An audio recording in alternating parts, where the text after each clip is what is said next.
Welcome back to the Keepit.P podcast, man. It's your host, Vaughn, Pop, whatever you call me. We're back with another at a different location. We switched it up, but I have guests here with me. It's Aleem or whatever you call me, ones.m5 Instagram until I sell the M5. You feel me? Hey, but without further ado, let's get into it.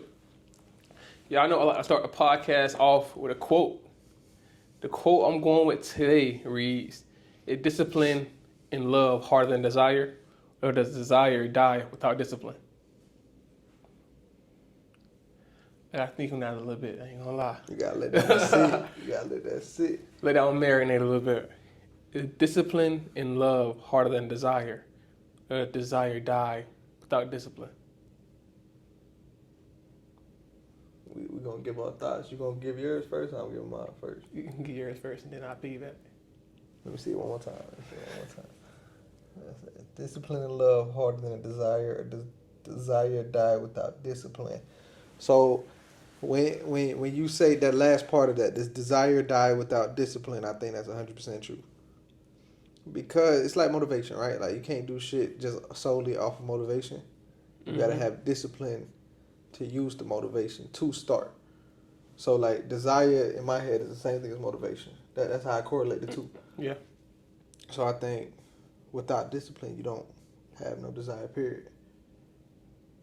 Does that make sense? Yeah. I don't know. Because like you could be disciplined in love, but if you don't have no desire to do it, it's kind of like, are you really going to give it wholeheartedly or give it your all when you don't want to? Cause I could wake up every day, make my bed, and be disciplined.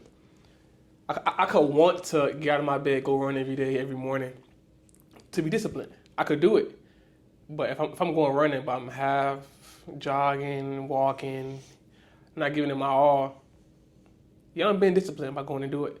But if it's not, my heart not there, ain't no point in doing it. But I feel like your heart gonna get there. I think time heals all wounds and time establishes any feeling. So like if you're not in love per se, but you're doing everything that you're supposed to do, like as if you was in love, you could eventually fall in love. You're gonna fall in love. It's a byproduct. True. If you're disciplined in running, yeah, you might not like that shit the first couple of days, the first couple of weeks, the first month, first 2 months, shit, even the first year. Mm-hmm. At some point, you're gonna fall in love with that bitch. Because I've never seen anybody that's good at something and they don't love it. Does that make sense? Yeah. Food for thought. I'm gonna start it off with an opening line, man. To start the podcast, to get so we can deep dive into what we're talking about. The flex isn't how many girls you can get in a week. It's how long you can keep one. Cause I come from a long line of sluts. men who have their way with women, or romantic, or lady chick magnets, as the old folks say. But just you can get every girl, no matter how she look or who she is, if you can't keep them, what's the point in getting them in the first place? Somebody lacking substance. Somebody ain't right. And it's the man. I'm going to always put it on the man first, because the man leads himself and the lady. Supposed to. I agree. All right. So, I'm gonna start off with a very basic question. So anybody can start a relationship, but what does it take to build one that lasts? Jordan Peterson said it the best. If you perfect the little things, everything else gonna fall in place. I'm paraphrasing, of course. I don't remember verbatim what he said. Something along those lines, right? So, thought process is the little things in a relationship. So, okay, when you come home, they greet you at the door. When you see each other, you smile instead of just have a straight face. When you cutting up fruit, for example, I know some of y'all parents probably do this. When you cutting up fruit, give it to the other person. Hey, you want some? Nah, okay. When you go buy food for yourself outside, hey, you want some? Nah, all right. Well, that's how I feel about it. You perfect the little things and you good. Mm-hmm. So, I say what it takes to last, from what I've been in, it's a want. It's a want for it to last or to be good in the first place. Because like when you want something, you can go out your way to fix it. You can go out your way to figure out what's wrong. If something wrong, you can go out your way to figure out what they like. Just learn how to treat your person, or how to be treated by your person. Because I could treat you great, but if you don't treat me how I want to be treated, even though you think you treating me good, it's not gonna last. Everybody got their own interpretation of what's a good partner. Yep. If you're not my good partner, you're not a good partner. Even though you're what you want. Mm-hmm. But I think wants are temporary. Yes. I think that's the word. Mm-hmm. That if you need it to last, it will last. But need something to last is seem kind of like dependent. It has to be though. You're in a relationship. Yeah. You guys are codependent. Mm-hmm. You feel what I'm saying? Because I could wake up one day and not want you. I feel like every lasting relationship they had that. Damn, do I want to be here moment? Okay. You feel me? Mm-hmm. Like I've never met you can't tell me a person that worked the job for 20 years. Want to be there. Even if they loved it, you can't tell me they didn't want to be there at one point. You feel me? Mm-hmm. That's all I'm saying. So, even though you're in a relationship, before you got into this relationship, do you think you was prepared for a relationship? I thought I was. Why do you think that? Because I'm aware. But I'm aware with myself. And learning how somebody else... First of all, living with somebody and being in uncharted territory. Because prior to this relationship, I've never been in a relationship over a year. Mm-hmm. So, like, and then prior to this relationship, I ain't have real repercussions if I left the relationship. So now it's like I'm in uncharted territory. Every day going forward from right now is uncharted territory. Mm-hmm. So, like, I never knew it was like that. I was just going based off of the knowledge I had of the relationships I had. Okay, I know what to do up to a year.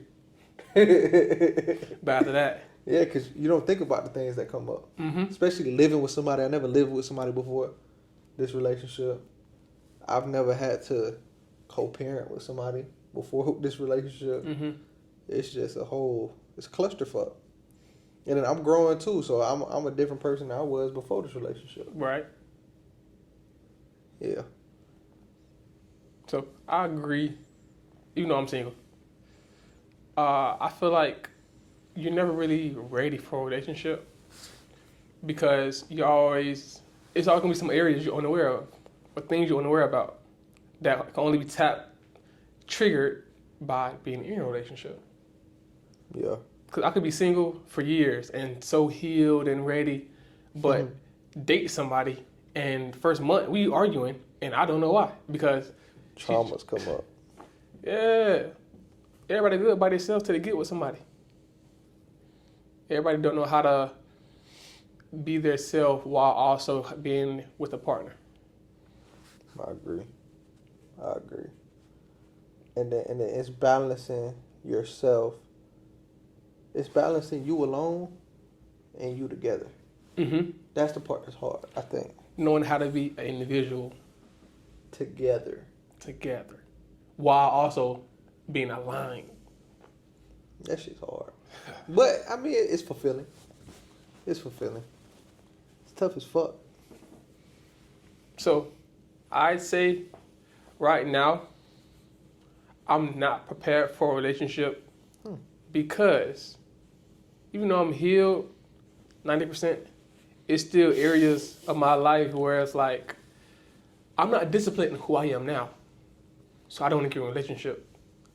Because how am I going to be undisciplined by myself and get with somebody and be disciplined? It's why... Say that one more time. How can I be undisciplined by myself, get with somebody, and be disciplined? Y'all needed to hear that. But I do think on that topic, though, because I could relate to that. At least as a man, I could look at it like that, because if two undisciplined individuals come together and the man understand that you have to be disciplined, I think it's homework. Right? Like, it teaches you one, it shows you what you look like Mm-hmm. because you're looking at your partner, and they undisciplined too. 9 times out of 10. So it shows you. It's kind of like a reflection. So it teaches you, okay, boom. If I don't get on point, the things that's bothering me about this individual is also bothering her. Yeah. And then it's like okay, boom. You could basically see yourself outside yourself. That's how I think about it. Cause it's like everybody, we might not have. It might be the same issue, but we're going about it differently, or it's affecting us differently. Mm-hmm. Which is why you gotta listen to your partner, because how I think, not how he think. How he think, not how she We think. not partners. Yeah, we're not partners. We're not partners, nothing like that. Nothing like that at all. Like, how he think is not how his girlfriend thinks. They was raised different. They grew up different. They're two different people. Like, bro, it's super different. Like, super different. And people underestimate how upbringing shape you as an adult. Even how you think. Unknowingly of what's going on. I mean, what's it called? Subconsciously. Subconsciously. Yeah, subconsciously. Because it's like, Nigga, hey, we gonna break that shit.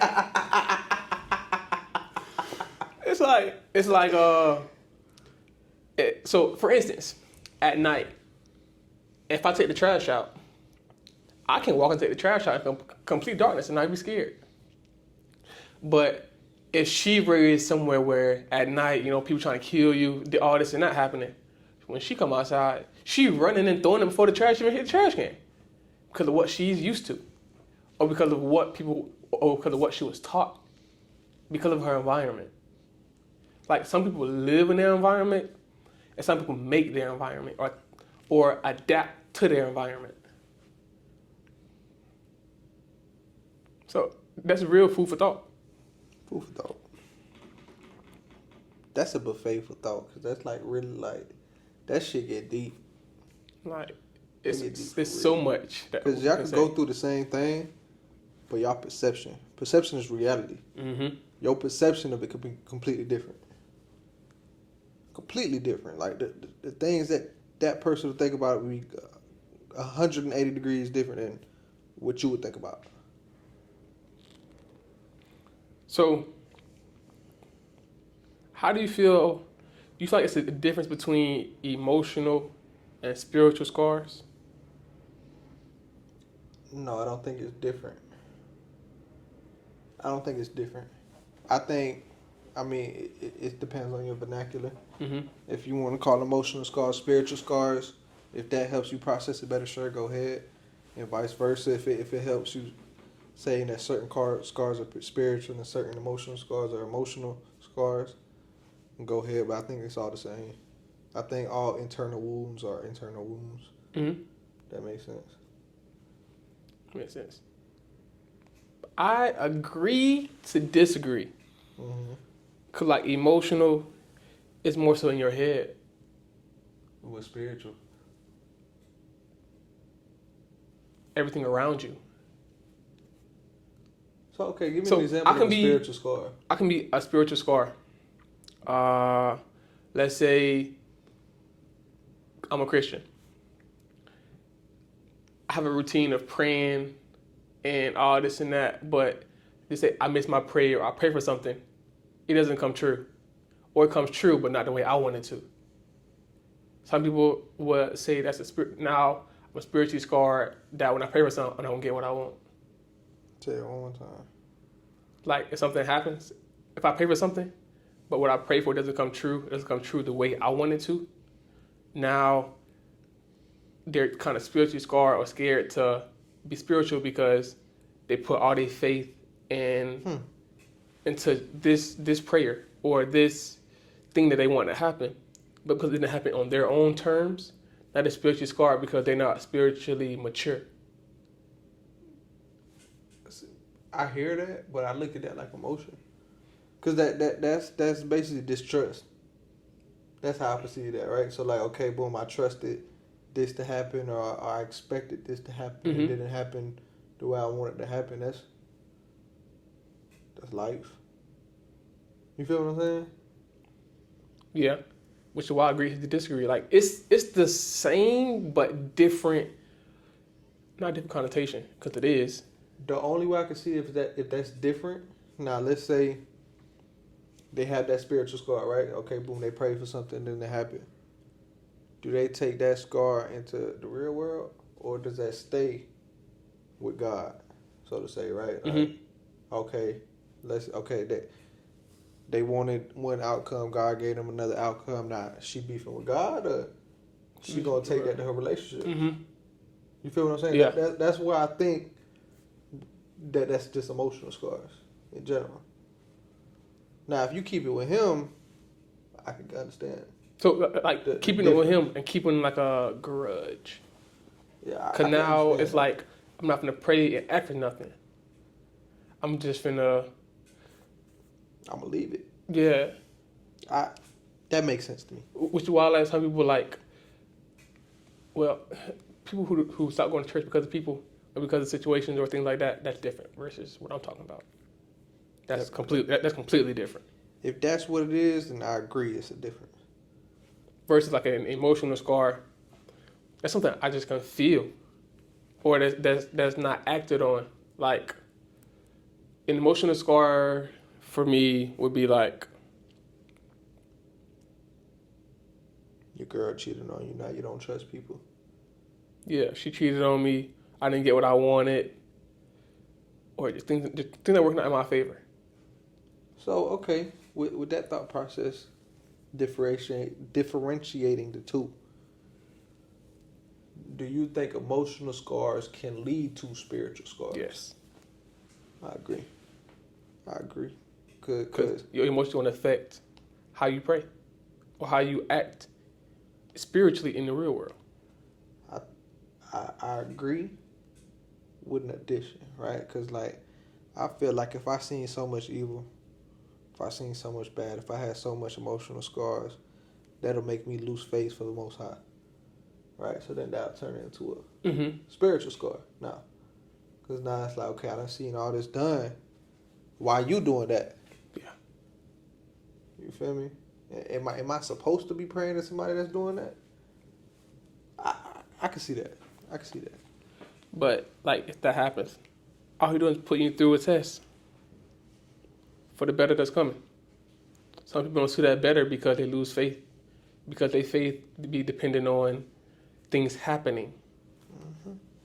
My mama taught me one thing. If it's meant to be, it will be. That got me through everything. His will be done. That got me through everything. So, what do you want out of yourself before you look for somebody else? Like, what do you think in your mind? Like, okay, this happened. I'm ready to get it. I'm ready to get in the world to date. I'm ready to settle down, or to go looking in the first place. What did you think set you up mentally or physically that I'd be like, okay, I'm ready for that? Outside of money. I mean, money didn't come into play with that. Relationships and money, I don't correlate the two, for the most part. I mean, I'm in a relationship involving kids, so of course it has to, whatever. But prior to that, so what? I was in relationships when I was a kid because I used to have to be in relationships in order for me to even go to school.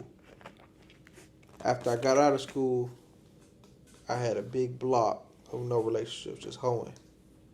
What made me want to get into relationships, want the kids. Mm. And then from that I want kids, I understood that means I have to fix shit. So I can't just break up with a girl just because I'm bored. Mm-hmm. I can't break up with a girl because I want her. I can't do that. So I'm gonna jump head first type of person. So I'm like, okay, boom, that's what it is. Let's get it. So the relationship that I entered after that was with the intent of, okay, this one gonna be it. So I think I had 2 relationships after that. So it was that woman and then my baby mother, the one I'm with now. I don't know if that answered it. Did I answer it? Yes, but I got a question now. Follow-up question. Alright. When you found her, was it the quality that made you be like, okay, I'm gonna settle down, or I'm gonna date her so I can pursue this future that I want, or was it just so like I'm gonna see where it goes, and it eventually led to that?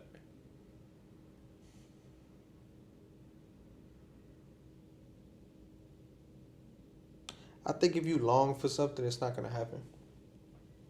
I feel like the things that you don't expect to happen, or the things that you don't expect will always happen. That was kind of me and my baby mother situation, right? She's Dominican. She barely spoke English when we got together. My intention was not to stay with her.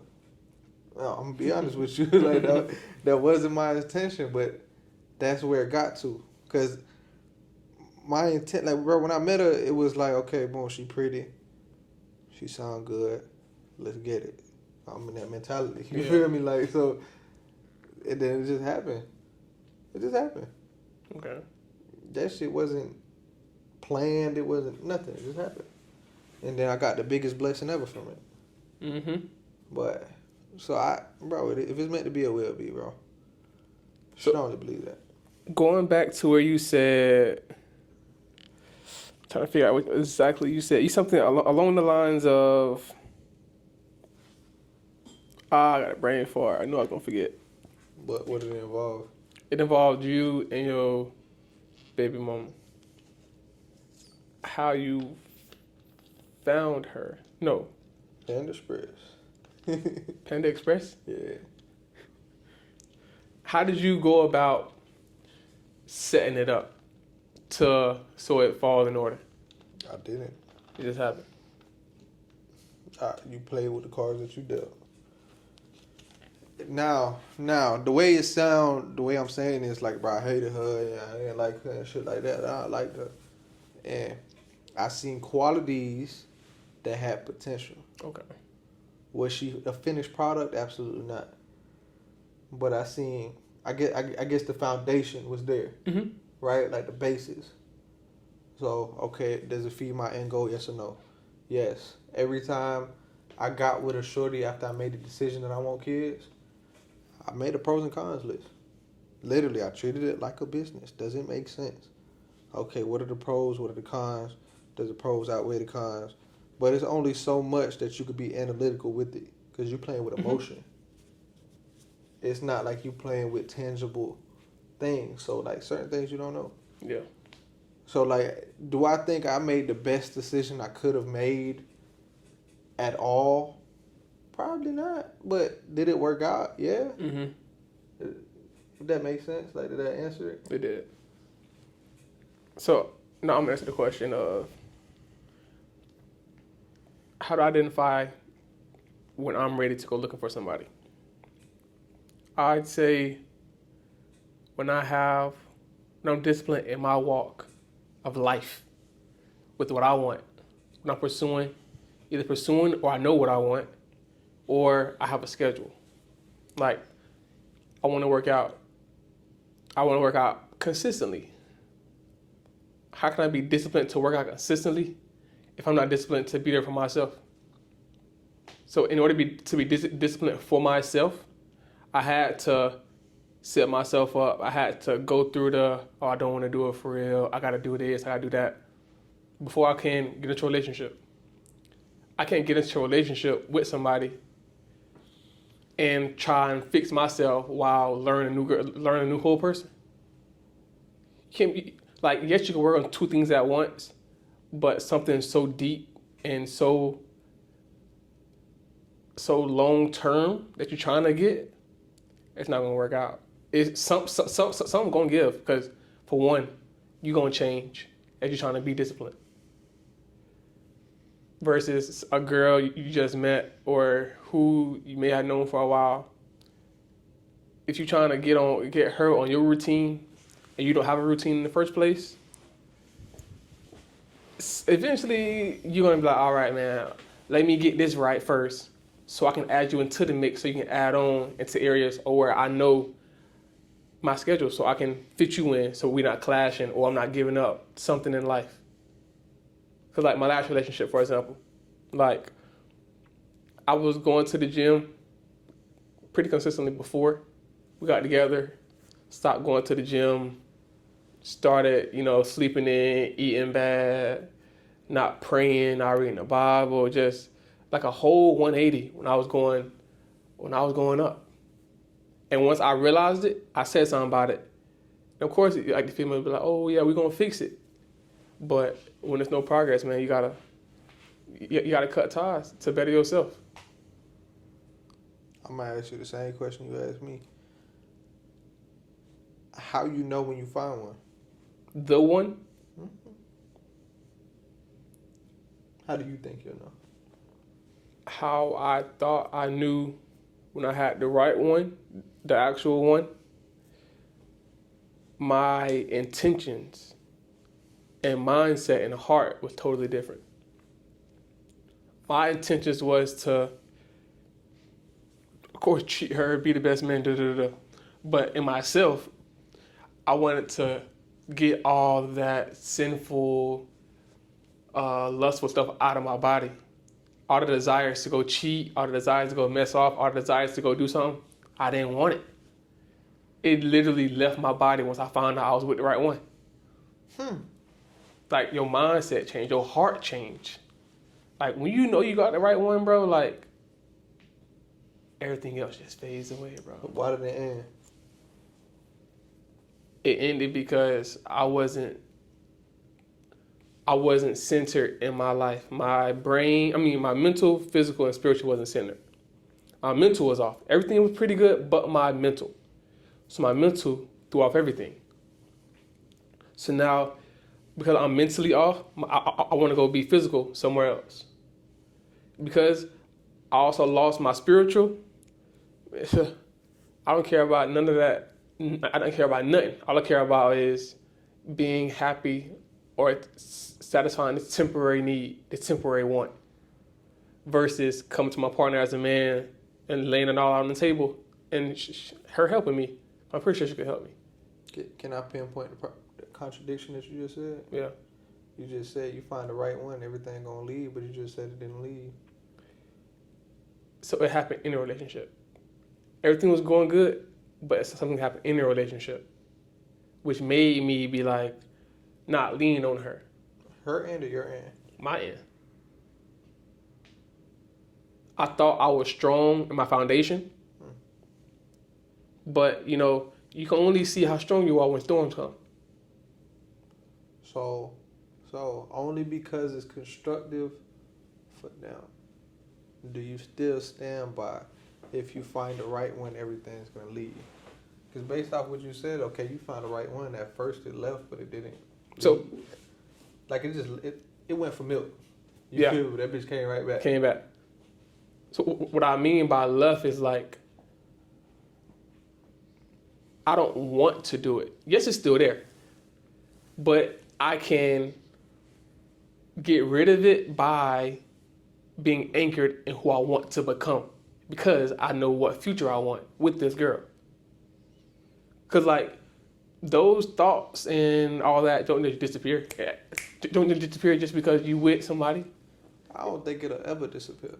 But you have to be strong enough to be like, I'm not finna lose this. Oh, that goes back to the first question. Which one? Desire without discipline. Because no matter what, you can have a desire for whatever the fuck you want. If you're not disciplined in your desire, it doesn't matter. If your ultimate desire is stay with your shorty, be faithful to your shorty, whatever, if you're not disciplined in that desire, it's not gonna last.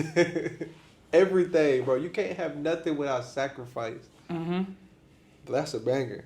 That's good. Because I feel like people are super unhealthy when they talk about the one. It's like a fairy tale. Yeah. And I genuinely don't think it's real. I think you could psyops yourself into believing it. But I feel like that's kind of why we in the middle of the situation that we in with the youth right now. It's like everybody's hypersexual.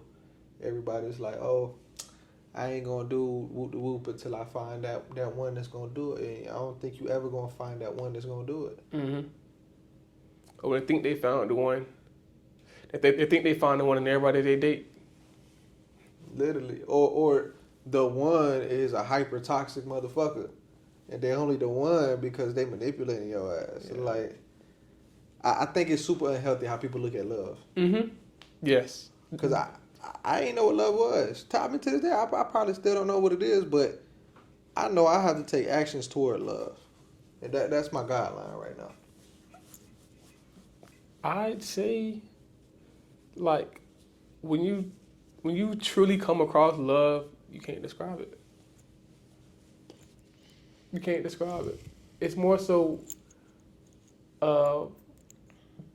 it's like an out-of-body experience. Do you think the love for a child is the same as a love for a partner? Your child? Yeah. Yeah, fuck other people's kids. Fuck them kids. If it ain't my baby, fuck you.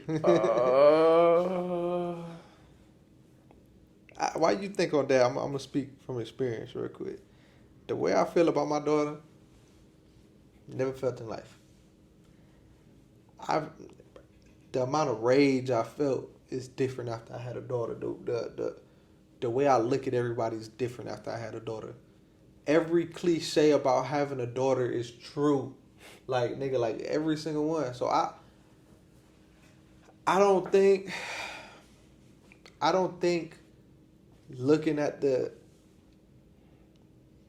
for the love that you have for a child, for example, I think when everybody explains what love is, they talking about their child. Mm-hmm. I don't think you'll ever find that in a partner. I feel like it's different. So, to answer it, the love you have for a child, not the same love you have for your partner. It's totally different. That's what I'm saying. I agree with that. Yeah. But I think when everybody explain what love is, they explain how it is with a child. Mm-hmm. And they just say that it's that with a partner. And I don't think it never be like, bro, I kill anybody on this earth for my daughter. Mm-hmm. I kill myself 20 times over. For a partner, it's not the same. Cause then okay, let me put it in perspective, right? Cause it's just cause I can't articulate it properly. But if I had to choose between my girl and my daughter, I'm not thinking twice. Yeah. My baby, what? Like that. So if I can make that decision, even my mama, I love my mama to death. If it's my mama and my baby, my mom is out of here. That's anybody. Mm-hmm. I don't give a fuck if you show me 300 million kids and I had to choose between them 300 million kids and my daughter. I'm choosing my daughter every time. Mm-hmm. So I don't think, I think the fact that I can choose between my relationship and my child, the fact that I can make that choice so easy, Mm-hmm. it's like either I'm fucked up or like it's not the same. I don't got a kid, so I can't really say too much about that. Bro, it's kind of... I don't got a kid. Y'all so. let me know. If y'all got kids, bro, and y'all in love or whatever, bro, let me know if I'm tweaking, bro. Because... Like, I was finna fight my mom over my baby. I don't want to misquote the Bible. I'm trying to think exactly what it says.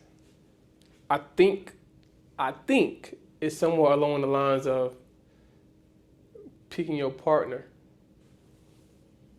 over your baby. Because at the end of the day, you can't have another baby. You can't get another partner. Bro. Maybe I'm selfish. Maybe that's what it is.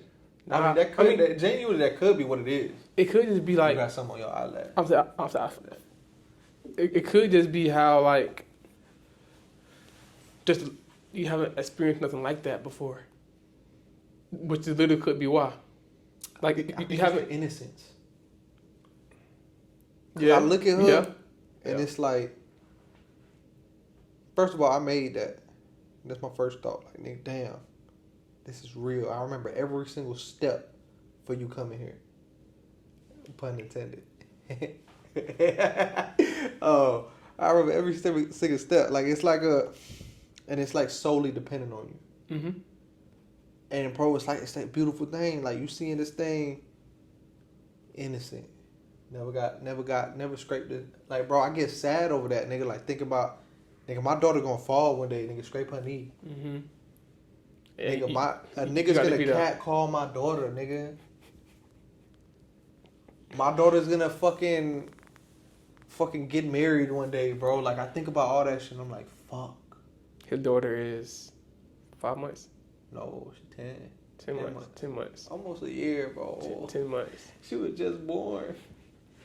But it's like that I think it's the innocence of it. Mm-hmm. But I don't know how to explain it. Like it's super weird. Cause like if I look at other kids, it's kind of like similar. But like I don't give a shit about it. Yeah. That makes sense. Like you're not emotionally attached to it. I could appreciate it. But like yeah, I don't know what that is. Maybe it's a drug. Maybe it's like a drug. Okay. So transitioning. What? Because you said you saw signs in your baby mama of a good woman. So in your mind, what are signs of a good woman? What signs of the right woman?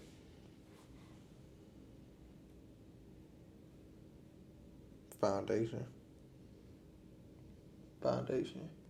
Again, I don't think you could find the right woman. I don't think you're gonna get that 100%. I think you have to build the right woman. So elaborate on foundation.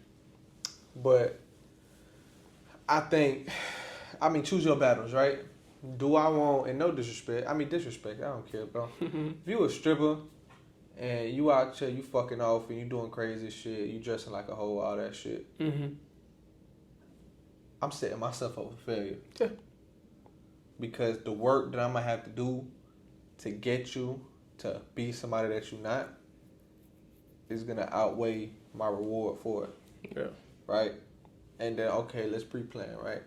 Okay, let's say we get to that point. You're going to have instilled values because you don't want to perceive yourself a certain way. So dressing provocatively, being sexually free, all that shit. Now we have a daughter. You're going to let her do that because it make yourself feel better. I see no issue. Literally. So it's like, okay, let's say theoretically, I do get you to act right. Those values still in your head. So when we do have a daughter, you're going to subconsciously instill those values in our daughter. Do I want that? No. Okay, I'm not doing that. Right? So, okay, that's first. How do they carry themselves? Do they carry themselves like a hoe? Do they carry themselves like not a hoe? Okay, that's first and foremost. You eat with your eyes first. Yeah. Establish. The next thing, okay, what's my values? What do I want my ideal wife to look like? I want her to cook, clean, take care of the kids. I want a traditional nuclear family. That's what I want. I want to pay the bills. I want to be there for my family. And I want to give them the ability to do whatever the fuck they want to do. Okay. So I want that. Okay. I know 9 times out of 10 I'm not going to be able to cook, clean, and take care of the kids most of the time. Because you're working. Making money. Okay. So she has to do those 3. Does she show signs of those 3? Yes or no? If it's yes, we 1 step closer. If it's no, okay, can we build this in her? Is it going to be easier or harder? Like I got a whole tree I go down basically, it's kind of like when you playing, what is that, Assassin's Creed or like a game or something. When you unlock one skill, it's a whole skill tree on there. Do I want to do it? Is the end of that, is the mastery skill worth me grinding for the rest of this shit? Yes or no? That's how I determine what it is, and I write down my thoughts, because your thoughts is gonna get clouded, and then pros and cons. That's how I formulate it. And then, bro, I get deep with it. I look at her family next. So after I look at her family. And me and her family gonna get along. I had an ex. She would tell me about her sister and her sister's husband and what her family did to her husband. And I'm like, your family will die. like truth be told, like your family will die. I'm gonna give you a story, right? She was like, first of all, it's island parents. They got needs or something like that. I'm not gonna say no names. Olympia, high school. If you know, you know. So her sister and her husband got together. That's the first guy she ever been with. They got married. He ain't meet the family until they got married. First, that's crazy as fuck to me. Okay, they found out. Because now it has to be an explosion from there, right? Like, your first meeting is now y'all together forever. Yeah. Whoa. Her husband and her brothers would beat his ass. Choked him out. All type of shit. Talking crazy. I support the Second Amendment. I would say that. So we not none of that. So now, what's the repercussions of that, right? So let's say I did have dealings with her, and I end up, God forbid, I had to die, or they had to die. Mm-hmm. What's our relationship now? If I'm dead, it don't matter. But now, if I gotta kill your daddy, how you gonna feel? Exactly. What we gonna have to deal with? So I look at her family next. Okay, can I tolerate being around them? What's their family values? Because that'll give me an insight on your traumas, shit like that. Okay, her family values family. Okay, boom, another box checked. Let's do it. That's how I look at it. Okay. The risk might be worth it. It's showing me it's worth it. Let's get it. How do you do it? I go, what's their purpose first? If they know their purpose. That's good. I go to character. Because who you are, what makes you you, literally will determine everything. And then I go into their family. Family's a big thing. I think that a lot of people overlook that. Because how you raised is how you are. Or what you're trying to get away from. What? Right. People don't understand how much their family plays a part in their life until they see somebody who lives totally different. 100%. To add on to that, because I ain't think about it, so he just said that. How your family raised you, 9 times out of 10 is how your family gonna raise your child. Mm-hmm.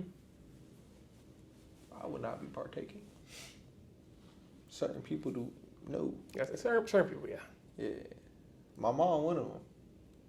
Ooh, me and my mama butt heads a lot over my daughter, bro. Me and my mama butt heads a lot.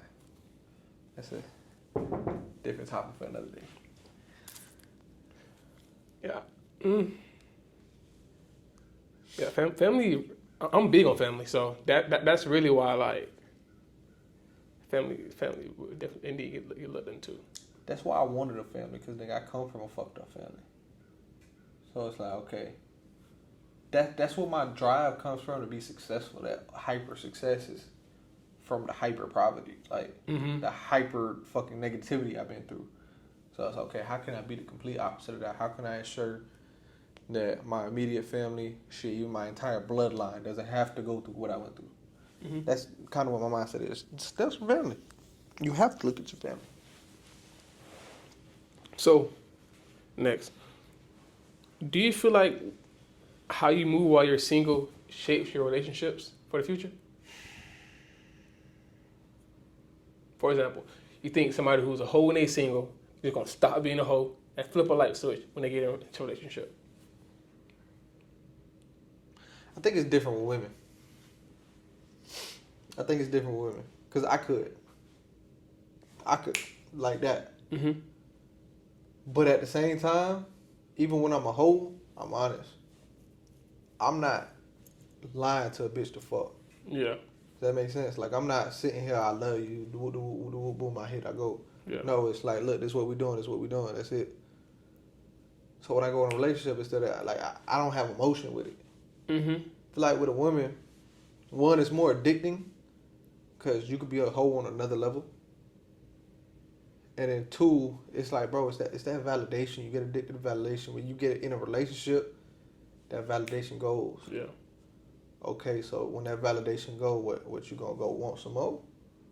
Because you're not going to get that same amount of validation that you got out there in this relationship. It's not going to happen. Mm-hmm. That's where I'm at. I'm going to totally disagree. For real. Yeah. For real. I feel like how you are single will literally shape your relationship. Huh. Because, man, if in your mind, like for instance, if you don't work out in your relationship, but you want to work out, you get with somebody who's a gym person. You think you're just gonna work out every day just because you want to be a gym person, but you want to work out so much, but you want to work out. You never work out while you're single, but you want to work out. But you get with somebody who's a gym freak, love going to the gym. You think you're just gonna turn it on and work out every day and not complain or not want to go because you're with them and they go every day? I want to point out the key words in what you're saying. You think you finna do it and not complain and not want to go. Right. Of course it's going to happen. But are you going to do it or not? Mm-hmm. That's where it is. I think if you want to work out and you get with somebody that works out, you will work out. You're right on that one. Because some people hate going to the gym by themselves. Yeah, and then it's like it's something that didn't. I feel like when you get it. So I feel like I believe in resets a lot. Mm-hmm. I feel like resets come in different things. It could be a mental reset. It could be a financial reset. It could be a reset on location. It could be just a reset on the energy around you. So I feel like when a reset hits, it's like that. So if I don't want to work out, I know if I want to work out, but I don't work out, okay, I just don't have an excuse to work out, right? Like I'm scared, I'm da-da-da-da-da. If I have a partner, I have somebody around me that's already doing it. If I really want to do it, like if that's what I want to do, the byproduct is I'm going to do it. Mm-hmm. You know what I'm saying? That's how I feel about relationships. Like if you want to be single, you're going to be single. Yeah. If you enjoy the single life to that level, when you get in a relationship, you're going to want to be single still. Because those factors matter more to you, whether you want to say it or not, than the actual relationship. Like how I was. If you want to be isolated, so every time while you're single, They just called me a red bone. if you want to be isolated while you're single, once you get into a relationship, you probably still going to be isolated and enjoy your own space. And have that time to yourself because you've been doing it the whole time you were single. You gotta give me a second. I gotta read that because I don't know what the fuck they talking about.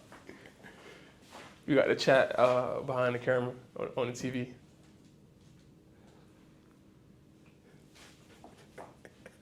That's a man. What the fuck? I know he got good back shot air for real. Nigga, what? What the fuck that even mean? I was trying to read that shit the whole time. What the fuck? So, next. If you can't control lust will control you. 100%. Ooh, 100%. We know somebody. Prime example. But then I feel like that goes with anything. If you can't control anything, it will control you. What's the word? Your vices. If you don't control your vices will be your master. Mm. I wholeheartedly agree with that. I don't even know how to add on to that. That's a banger. We're going to leave that there. Yeah, let that soak. So how I think about that is, think about you can go to a buffet or go to a dining restaurant. Buffet. Oh, Longhorns. Yeah. Olive Garden. So Ruth Chris. you can either have a plethora of everything and not know what to choose from, or you can have a menu of what you're going to get one thing. Cooked different ways. You get one thing cooked different ways, or you can get everything in front of you and not know what to pick, but have everything at free will. I don't want to have everything in front of me and get anything and everything. I don't want that because I don't know what to choose from. Or if I do choose, I might think I chose wrong because I got another option. What's this analogy towards though? This now just goes towards. We can do that as a. 'Cause I looked at like either you could be single or you could be in a relationship. That's what I hear from that. Yes. Or you could be a hoe or not a hoe. Like you say, we got free will to do everything, anything. Do that hell you want to. But because you know you have so many options, do you think you're gonna make the right decision? And not base it off of I can make another decision in 20 minutes to fix it, or to fix it but you're doing something else instead of fixing what you got in front of you. If I know for a fact from my Longhorn, and I know I can't reorder, I'm a guy. I don't send my food back. Yeah, I eat that shit, nigga. It is what it is, nigga. I know I can't send my food back. I want to make sure before I place this order, that's exactly what I want. And if I don't get what I want, that shit gonna stay right there, and I'm gonna leave. I'ma pay. I'm going. So I'll eat it. it's like you really get to choose your platter. You get to choose and customize what you want. That's in life. That's in relationships. That's with yourself. That's literally everything. Like, people be so quick to leave or to change or to run from things versus just fixing what they got in front of them. Cause you know how easy it is to run? You know how hard it is to fix something? Like, that was my problem. For instance, we're at a car shop right now. I can easily go buy another tire or call somebody to fix it for me versus me getting down, pulling the jack out, jacking the car up, grabbing a spare, changing the spare, putting it back, driving somewhere, get the original tire fixed, put the tire back on. Like, yes, it's a process. Let's redo that analogy because I see where you're going, but you delivered it wrong. I had a car. I got an M5. Somebody hit it. Or, no, it just broke down. Right? I can go either fix that car, get it back running good, and I know how to fix it. Or I can go buy a new car. It's still going to break down at some point. So every time it breaks down, I'm gonna buy a new car. You got a choice: buy a new car or fix that bitch. That's better. Yeah. I'll take the short route, but I will do step by step. Yeah, sometimes it's a long fix. It's a long list of issues you gotta fix. You gotta drop the tranny. You gotta take the engine out. You gotta go forged internals. Tranny, transmission. You gotta drop the transmission. You're not out here kicking trans, motherfuckers. But you gotta drop the transmission, pull the engine out, forged internals because your piston blew the first time. Okay, you put everything back together, put the tranny back up, the transmission, and then now it's driving. It's driving better. Oh, that's a good analogy. All because you had to diagnose and find the root problem. I'm gonna let you talk to that nigga. I gotta pee. Yeah, nigga, I'm disrespectful, nigga. All because you had to, diagnose. Hey, turn your mic on. I don't know how to do that. Just leave it here. All because,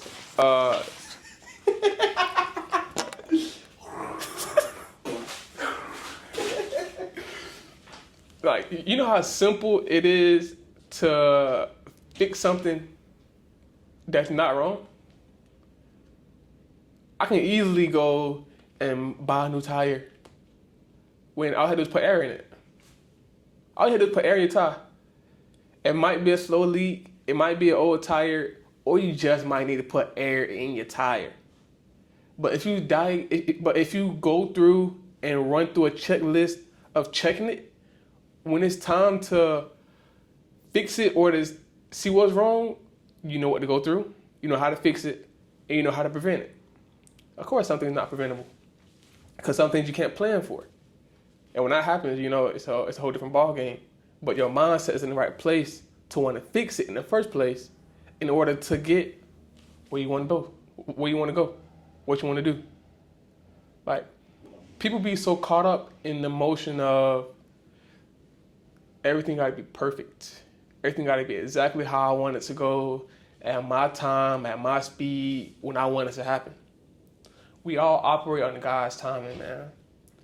God has full control of our lives, which you should surrender to Him so He can control your life and manage you accordingly.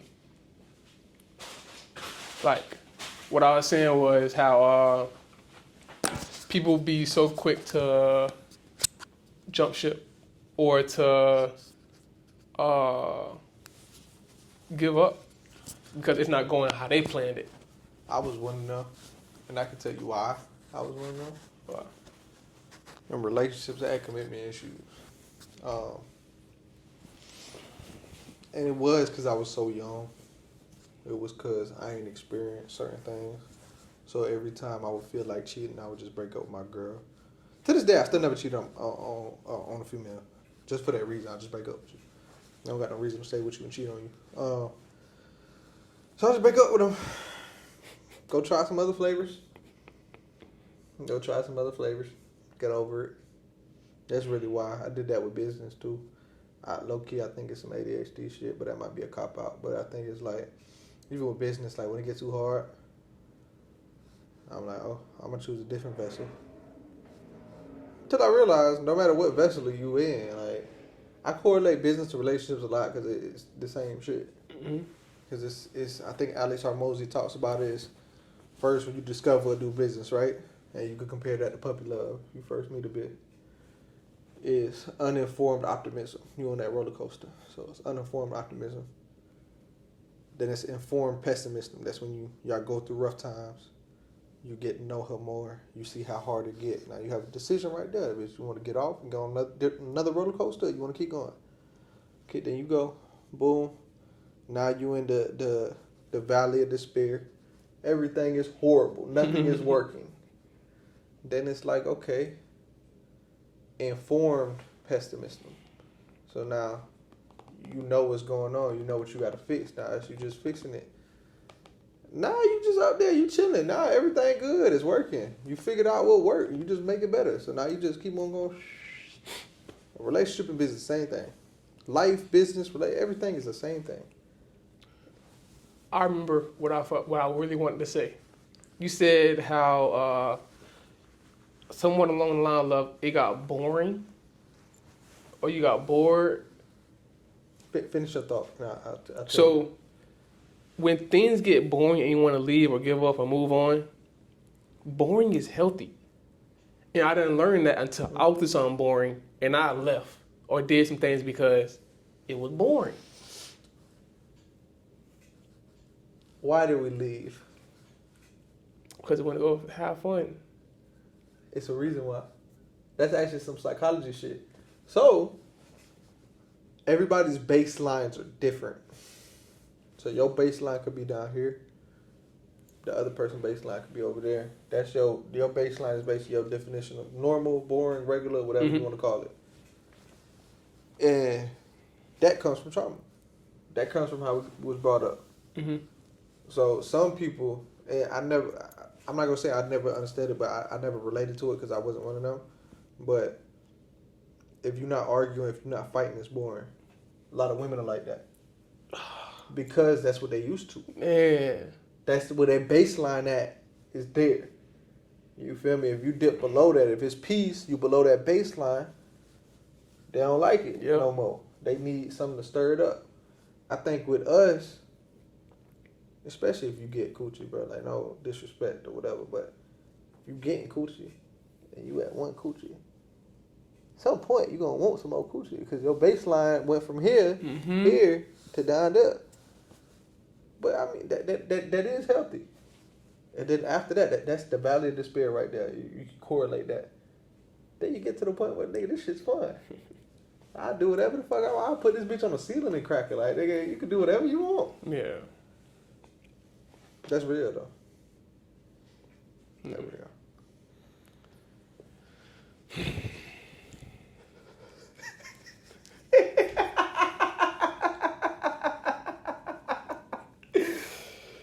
Man. I miss her. Man.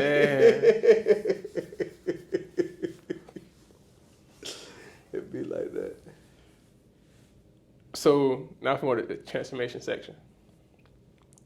So growth requires losing the old version of yourself. But you know how like you go through a season or a time Can you period. say that? What was I? Growth requires losing the old version of yourself. Banger.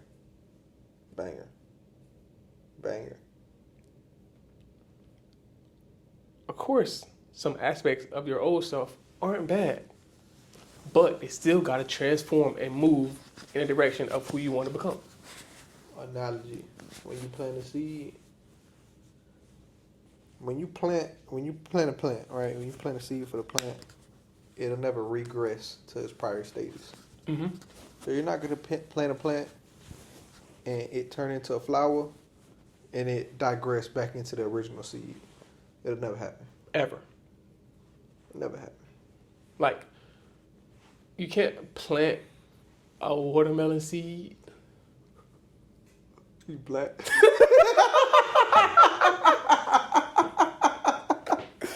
You can't plant a watermelon seed and expect to get a pineapple. Yeah, you can't plant a grapevine and expect to get tomatoes. It just won't happen. You can't fry some chicken and expect baked chicken. True. I'm making black jokes. Get a watermelon, great. Fried chicken, come on now. You can't smoke a black and mild and expect it to be a bait. I'm sorry. So really, like, even though you growing and you like certain sections or parts of your old self, it still got to change. All change isn't bad. All growth isn't upwards. You know what I mean by that? I do want to know what you mean by that. By the growth, not upwards. Mm-hmm. So, What like, you mean by that? just say for instance, I like working out. If I like working out before I started growing, now I still like working out. I still want to work out. But now I just got to do it I used to, for instance, my back messed up again. Well, it never stopped, but I messed up in an accident and it triggered. I retweaked my back. So now I like working out, but now I try to modify my workouts to support my back so I can get back to working out. So it just things along your growth path to get where I'm going. So I'm going straight. It's not How is that not growing upwards though? because I'm not changing my work.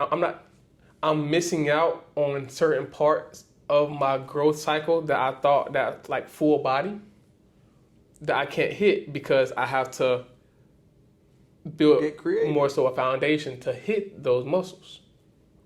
Like I can't squat no more. Like I cannot put weight on my back and squat no more. The doctor literally told me do not do that because of how my back messed up and where it's messed up at. So in order to hit legs or to hit back, I gotta improvise, and I can't just do squats or like weighted squats. So when you say grow backwards, that's like you taking that as face value, right? Because when I hear that, I think that's growth because you're not quitting. So I said growth isn't always linear. Well, upwards. But I see that as upwards. Cause you got a hurdle. Mm-hmm. And you getting over that bitch. Like yeah, your progress in your body might be the upwards. You feel me? But my back But that overall progress is upwards. Yeah. So I worded it wrong. Growth may look stagnant, Wait. but it's upwards because of the end goal, not just what you're doing right now. Mm-hmm. That's what I meant. That's a banger. I'm an asshole. I'm probably I am your most asshole guest. Cause don't nobody be doing that shit to you. Yeah. Yeah, I'm the only motherfucker that be doing that shit. That's They good. be going along with it. I'm pretty sure everybody else be lost. I think it'll be constructive. I think words have meaning for real. Mm-hmm. It can be interpreted in many different ways. 100%. So, how I think about consistency is like discipline. It's a daily thing, not just something you do one time. Consistency and discipline kind of run hand in hand. Because in order to be consistent, you gotta be disciplined. When you have discipline, you gotta be consistent. They're synonyms. Mm-hmm. That's how I look at it. I agree. They literally run hand in hand. So if you're not disciplined, it's because you're not being consistent. If you're not consistent, it's because you're not being disciplined. You're not following either your guidelines or the things you want to do. And so many people be trying to say, oh, I'm consistent, but I missed one day. Oh, I'm consistent, but I just didn't do it this time.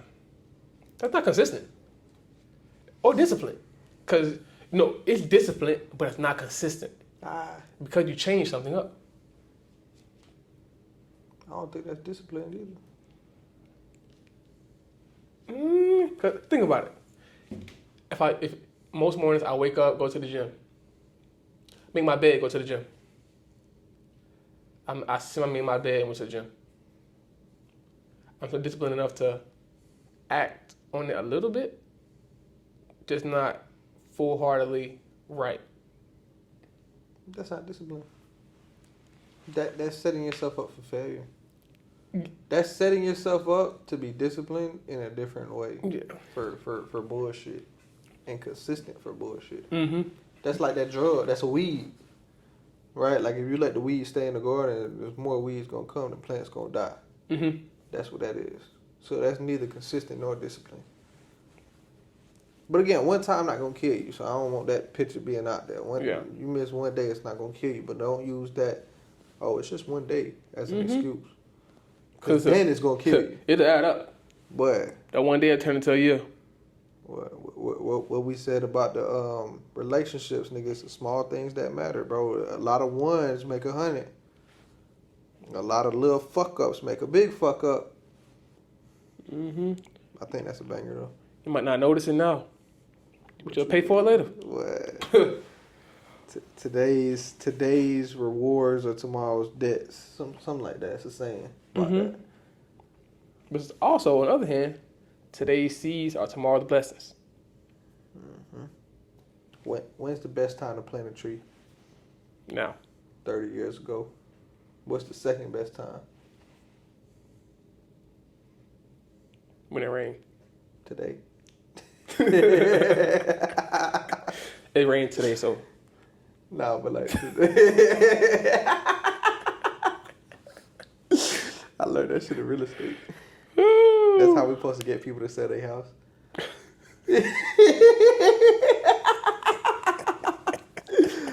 The market's not good. Ma'am, can I ask you something? When's the best time to sell a house? When's the best time to plant a tree? 30 years ago. Because then right now it'll be a tree. When's the best time to buy Bitcoin? 20 years ago, because right now you have 100 and some thousand. That nigga, today's the next best day. What's up? Today. There we go.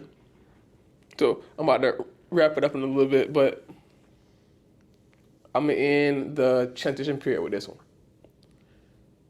Surround yourself with people who feed your purpose, not your lust. At the end of the day, like, the real flex isn't just getting love. It's like keeping and protecting it. Starting with yourself. Like, you should be your first love. Yourself. Because if you don't know how to love yourself, you can't love nobody else. We spoke on that on my podcast. If you can't love yourself, now hurt people. Hurt people. Like, people be so caught up in trying to find the one, like we said earlier, trying to find the one that they lose track of themselves. Mm-hmm. Like, it's so easy to find the one or somebody compatible with you, when you walking in purpose and knowing what you got going on in life and knowing yourself. Otherwise, you will see a 10 and think she's the one just because she's a 10. Just because you think about the flesh. Not on that inside. It's a Bible verse for that somewhere. Kimani said it. The flesh and the spirit. It's two different things. Yeah. If you follow the flesh, something about that. Y'all can quote them in the Bible. It sounds familiar, but I don't know about heart.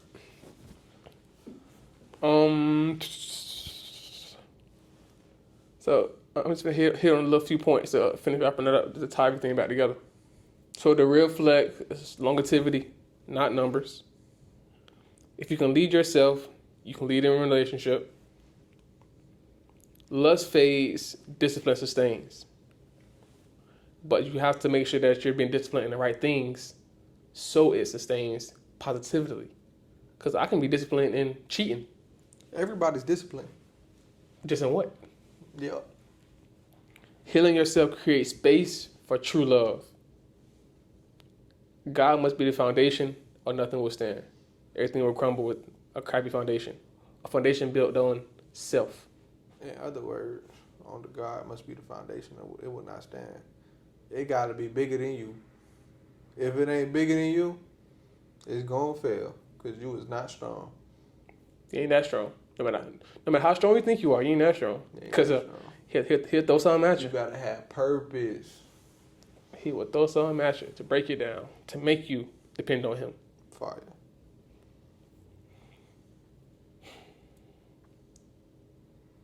So, what habits or people do I need to leave behind to protect my future? People that's not fitting your purpose. And habits not fitting your purpose. If the rule of thumb, if you do something and you feel bad about it after, you should never do it again. That's one. Mm-hmm. And two, if you're around people and you feel guilty being around them, you shouldn't be around them. Meaning, if they trying to peer pressure you into doing stuff that you don't want to do. If they trying to peer pressure you, period. Unless it's fruitful things. But like, I grew up in the hood. Now I will always go back to correlating shit to the hood. We in the hood, niggas want to go rob houses for fun. Niggas want to go smoke weed. Niggas want to go throw rocks in the road. You did that before? Me too. Well, we did a lot of late, man. Well, we did that at Rock Lake. And then when we was right next to we called it a clubhouse, but it was really a bando. We just ain't know. It was a corn car. We threw that shit at a nigga car. The second they hit his car, we hears, he stopped that bitch. Nigga, we hit, ran in the crib, right in the bando. Nigga ran in after us. No. But yeah, man, if it's not fruitful activities or fruitful people, bro, don't be around them. I second If that. you feel bad about it, don't do it. Next thing I say, like piggybacking off that question, what habits should you leave behind, or people you should leave behind to protect your future, man? People who don't take accountability. Victims. Because that will lead onto your spirit and will start sowing seeds of unforgiving or all that other stuff on your mind and in your chest because you're hanging out with them. Now they talking to you and just, little whispers in your ear trying to get in your spirit. Nah. A scarier one. I'm going to give you a scarier one. People that talk without acting. So people that say they're going to do stuff, I'm going to do it, but they never do it. Mm-hmm. People that say they want this life, this whatever the fuck. People that talk about their goals with no actions. Long story short, stay away from them. Mm-hmm. That's in the Bible verse too. It's I don't know why I be thinking about it like I read the Bible, bro.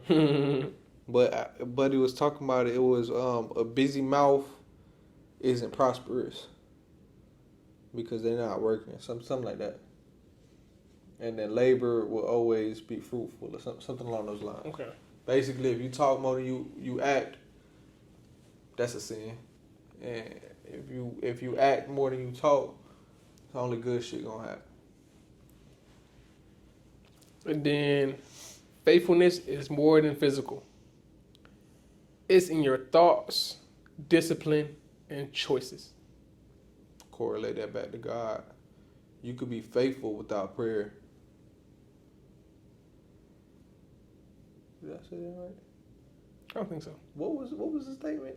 I don't think you said that right. What was the statement? Faithfulness is more than physical. It's in your thoughts, discipline, and choices. Yeah. You could be faithful without praying. That's an act, right? But like, you could walk through life with God leading you. At the end of the day, that's what our religion is, right? Like, it's okay, boom, you give it up to the Most High and you follow His word. You don't gotta talk to Him. Wrong. You don't? You do? Yeah. I'll be living life like that. Yeah, wrong. I still be talking to the big guy. Relationships, you have to form your own relationship with Him and know His word. Which is why people read the Bible, so they can get closer to Him, to form a relationship with Him. Which is why when you pray, like some people got a different prayer life of what things they say or how they talk to Him because they formed a relationship with Him. I guess I said that wrong. Cause I'm talking about like the act of praying. So, Like, I think what you meant to say is like, you don't gotta go to church in order to be faithful in your religion. Yes. Do you? No. Oh, okay, yeah. Okay. That's what I meant. So a church is just a building. Yeah. The That's people physical. people make the church. So you can go to church right here. You go to church at your house. People make the building will make the church.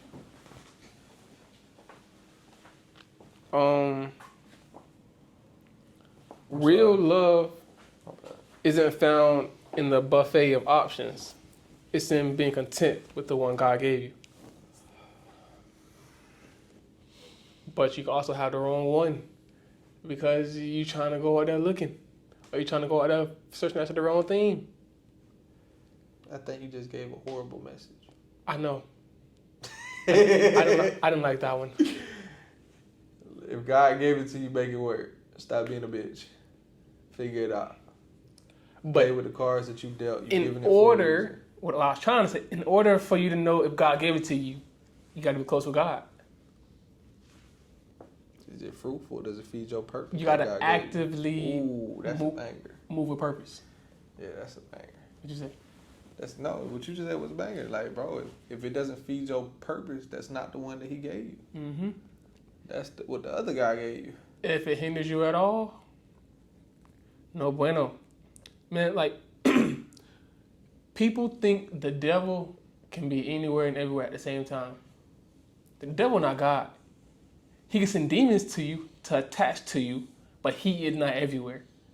The devil learns off of your mistakes if you don't. So like that little conscience in your back of your mind, they be like, I might not do this or I should do this.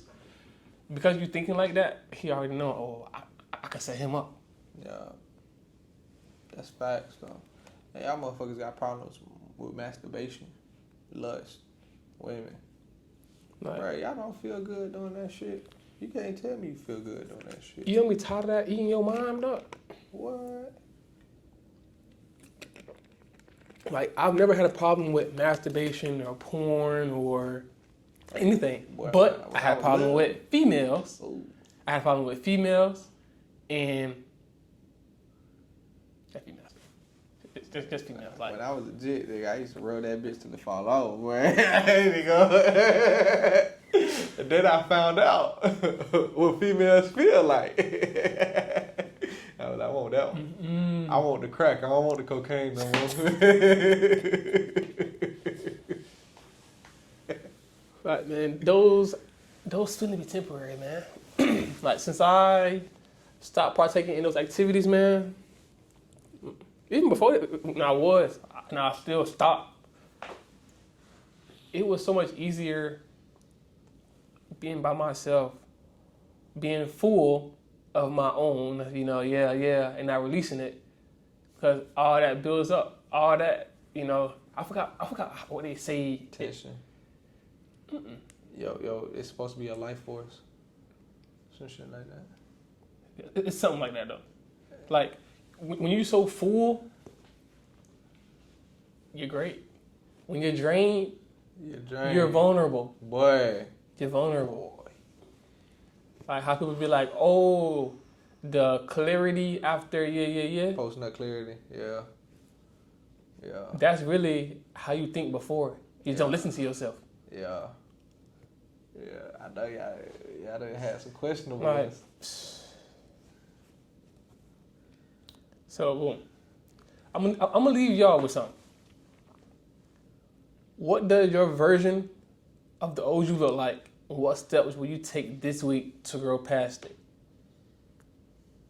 Like, I want y'all to actively try and heal yourself piece by piece. Do not try and do everything at once. Start with that question. Answer that question. Put it in your notes. Me? No, damn. Yeah. Start that. That's a hell of a fucking question. And I'm That's a great gonna start. reread it. What does your version of the old you look like, and what steps will you take this week to grow past it? And it's gonna be in the description. All you gotta do is take 5 minutes, 10 minutes, while you driving somewhere, while you driving to work, while you brushing your teeth, man. Just make sure that you think to yourself. Think about how you gonna start your day, how you gonna fix yourself, how you gonna be happy today. Like if you're not somebody that's not happy or struggle with certain things, think about what you can do to fix it. But don't distract yourself with it, because that'll lead to more destruction. That's right. Hey, man. Thank y'all for listening to the podcast. Everybody who stayed to the end, thank you so much. Drop a fire emoji in the comment section, man. But without further ado, you all know where to find me. Instagram, YouTube, TikTok, wavy.pop, 2 A's, 2 R's, .pop. You can follow my podcast page on Instagram at Keepit.P2. You can also follow it on Spotify, Apple Podcasts, and every streaming podcast Platform. at Keepit.P